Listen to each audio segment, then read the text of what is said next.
Welcome back to the workshop. Today we're going to retire my old utility knife and make something a little more fancy. Let's get to work. Saw blades tend to be made out of decent steel, and I had an old one laying around, so that's what I used. I made a box with a Sharpie about the size I wanted for each and filled it in. I also figured since I'm making one, I might as well make three, so that way there can hopefully be at least one good one. Then, using a scratch awl and a straight edge, I laid out the profile for the blade.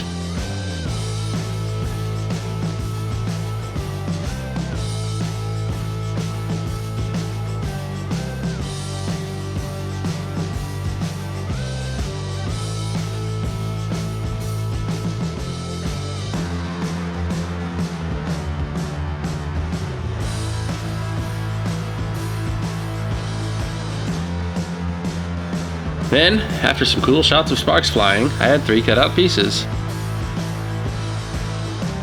I clamped each one into a vise and started grinding out the profile. And I messed up. But hey, it was good practice. This time I cut out one piece from the saw, the size of 3 blades, and cut that into thirds. I filled it back in with Sharpie and did my layout lines. This time I wasn't so grinder happy and restrained myself by using a hacksaw.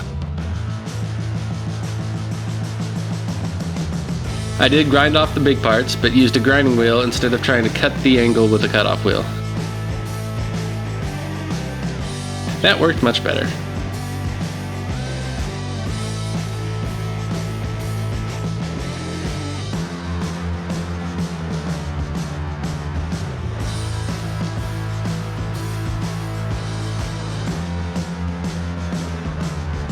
I did the final profiling with some files, then ground the bevels with the belt sander and disc sander.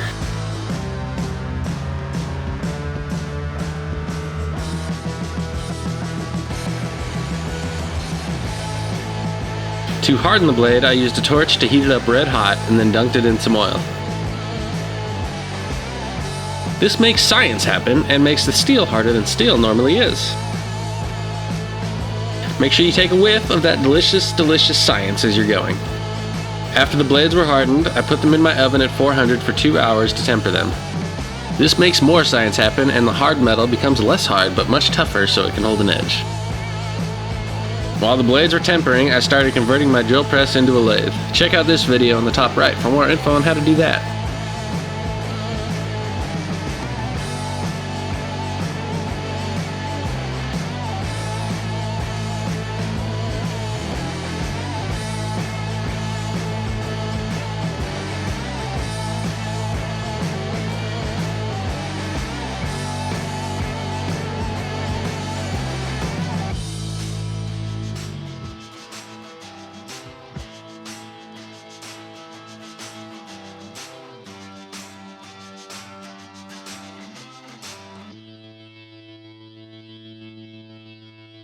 Time to shape the handles.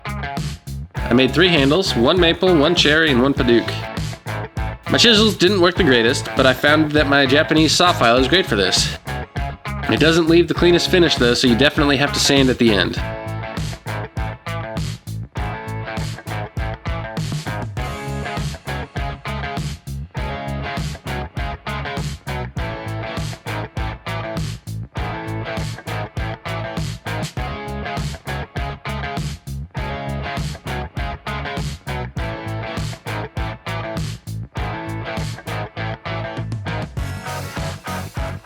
I flattened 2 sides on the tip to give a reference point to cut the curve for the blade and to establish the transition from the handle to the blade, and then cut it out on the bandsaw.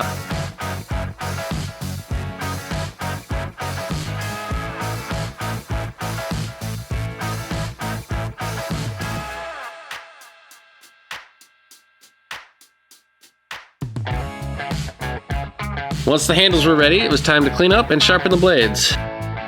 I started with 60 grit hand sanding and then moved up through my whetstones.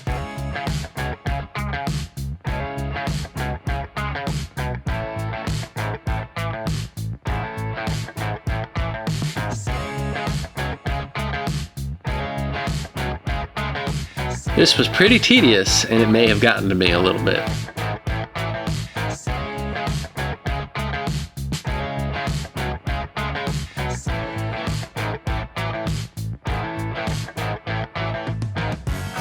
Next, I thought it would be a good idea to do the glue up. Spoiler alert, it wasn't.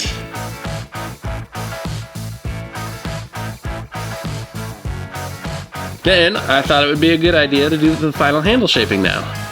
Again, bad idea. Then, I finally drilled the holes for the brass pins.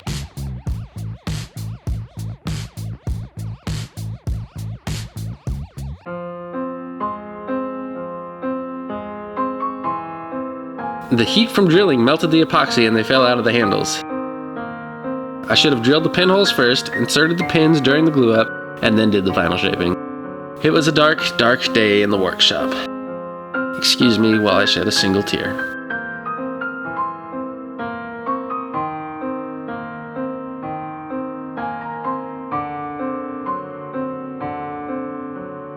So after trying to drill through everything, melted the epoxy, I kind of took a break on this project.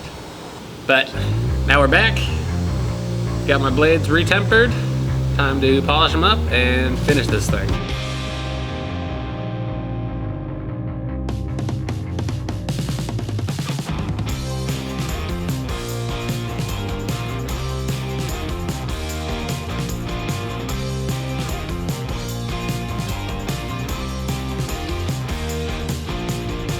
Time to do things in the right order.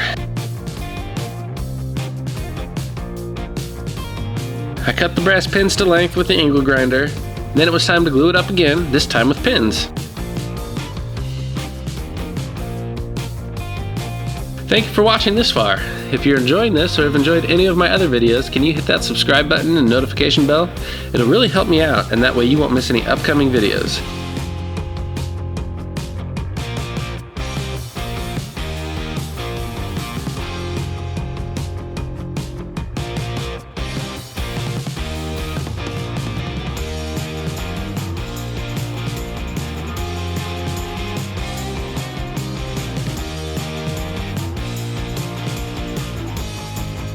Once the epoxy cured, I cut the pins flush with the hacksaw and then did the final shaping of the handles.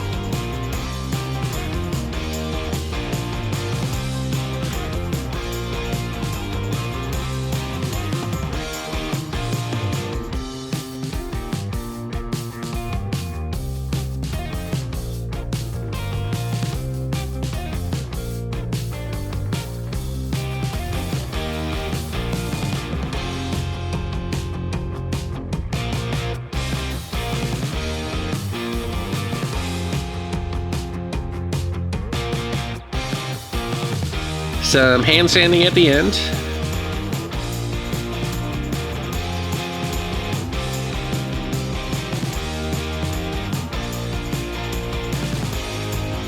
Then it was time for finish.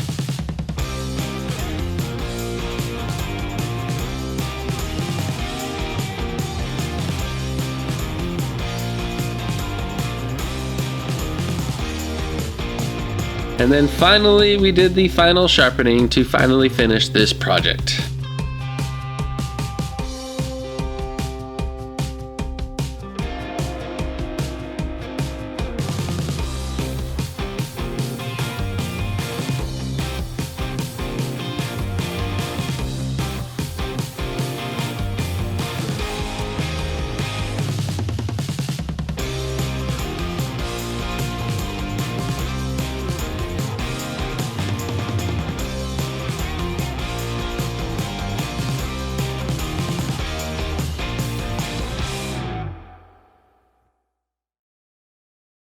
Alright, thanks for watching. There was a pretty significant order of operations failure. But, that's how we learn. I think the Baduk one turned out the best, which is good because that one was a gift, so that's a win. I really like the blade on the cherry one, and the handle on the maple is probably the best one. Anyways, there will be plans available for this in the near future, so if you want to be notified of when those are, sign up for my newsletter on my website and I'll let everybody on my mailing list know. It's gonna be awesome. Thanks again for watching. Hit that subscribe button and notification bell. Listen to this car drive by. Check out one of these videos up here. I'll see you on the next one.